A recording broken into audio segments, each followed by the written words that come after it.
या संदर्भात वारंवार केंद्रीय मंत्र्यांना, केंद्र सरकारला, राज्य सरकारला यांचं ऑडिट करा, सेफ्टीच्या दृष्टीनं पत्रव्यवहार झाला। या घटना घडतात त्यावेळेस आपण स्टेटमेंट करतो, पण या संपूर्ण त्यापासून नाकावर बसलेलं ते 10 किलोमीटर असलेलं या पेसोच्या केंद्र सरकारच्या कार्यालयापासून असलेले स्थळ असताना इतक्या मालिका मृत्यूंच्या, कामगारांच्या जीव जातो, तरी पण कुठलीही गांभीर्यानं आपण मदत केली। 20 लाखाची, 15 लाखाची, 50 लाखाची जीव परत येणार आहे का त्यांचा या मदतीमुळे?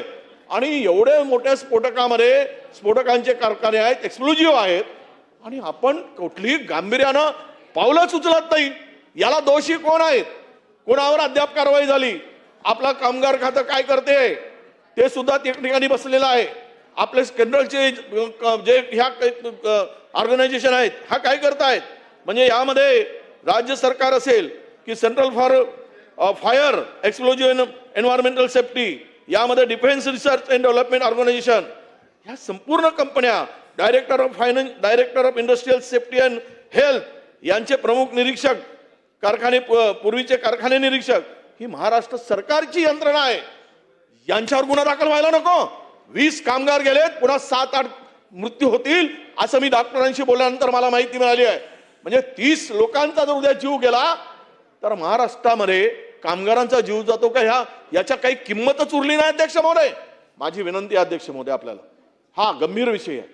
हे वारंवार घटना घडत आहेत। मी सांगितलं आपल्याला की सातत्याने या घटना घडत असून आतापर्यंत 1.5 वर्षामध्ये जवळपास 43 कामगारांचा मृत्यू या 5-7 कारखान्यामध्ये झालेला आहे। तुम्ही पालकमंत्री आहात बावनकुळे साहेब, आपण मागच्या वेळेस मी स्वतःही ज्यावेळेस ही घटना घडली त्या सोलार एक्सप्लोजिव्ह मध्ये, त्यावेळेस आम्ही पण तिकडे गेलो होतो, आम्ही सगळी परिस्थिती घेतली। त्यावेळेस पण असंच उत्तर आलं की आम्ही कारवाई करतो। आताही तसंच उत्तर आलं, इतके पैसे दिले, तितके पैसे गेलेत। त्यांना पैसे देऊन हा काही यावरचा उपाय नाही असं मला वाटतं।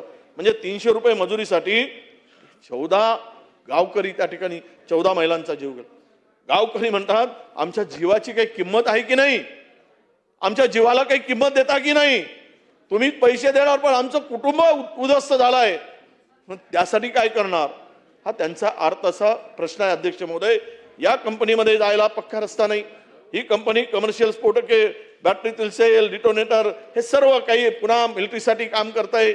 या सगळ्या गोष्टी या स्फोटक करण्याचा काय तिथे काम होतं। अध्यक्ष महोदय, मला माझी विनंती आहे की यावर चर्चा खरं म्हणजे झाली पाहिजे। तुम्ही तिथे बसून मला मी तुम्हाला विनंती आहे अध्यक्ष महोदय, सातत्यानं घडणाऱ्या घटना आणि यासाठी सन्माननीय सदस्य विजय वडेट्टीवार साहेबांनी, एक मिनिट, तुम्ही निवेदनाने हा प्रश्न सुटणार नाही। तुम्हाला मी काय बोलणार आहे ते तर ऐका। बोला बोला बोला बोला, बसा। सन्मान्य ज्येष्ठ सदस्य विजय वडेट्टीवार साहेबांनी आज जी माहिती सभागृहात मांडलेली आहे ती अत्यंत गंभीर स्वरूपाची आहे, अत्यंत चिंताजनक अशी माहिती त्यांनी दिलेली आहे। या जरा बसून तर घ्या, मला ही पद्धत काय आहे? ही पद्धत काय आहे? मग तुम्हीच बोला, आपण बसा, खाली बसा। सन्मान्य सदस्यांनी दिलेली माहिती अत्यंत गंभीर चिंताजनक आहे, परंतु या संदर्भात सत्तारूढ पक्षातील पण अधिक सदस्यांनी माझ्याकडे निवेदन केलेलं आहे, त्यांना पण या विषयावर बोलायचं आहे। आपल्या सर्वांनाच माहिती आहे की स्थगन प्रस्ताव हे आयुध हे विरोधी पक्षाला वापरण्यात येतं, परंतु हा गंभीर विषय सगळ्यांनी त्या चर्चेत भाग घेणं आवश्यक असल्यामुळे या संदर्भातली चर्चा मी शुक्रवारच्या आत घडवून आणीन आणि आपण लक्षवेधीच्या आयुधातून किंवा इतर आयुधातून सगळ्यांनाच भाग घेता येईल अशा स्वरूपाची चर्चा इकडे सादर करू। पुढे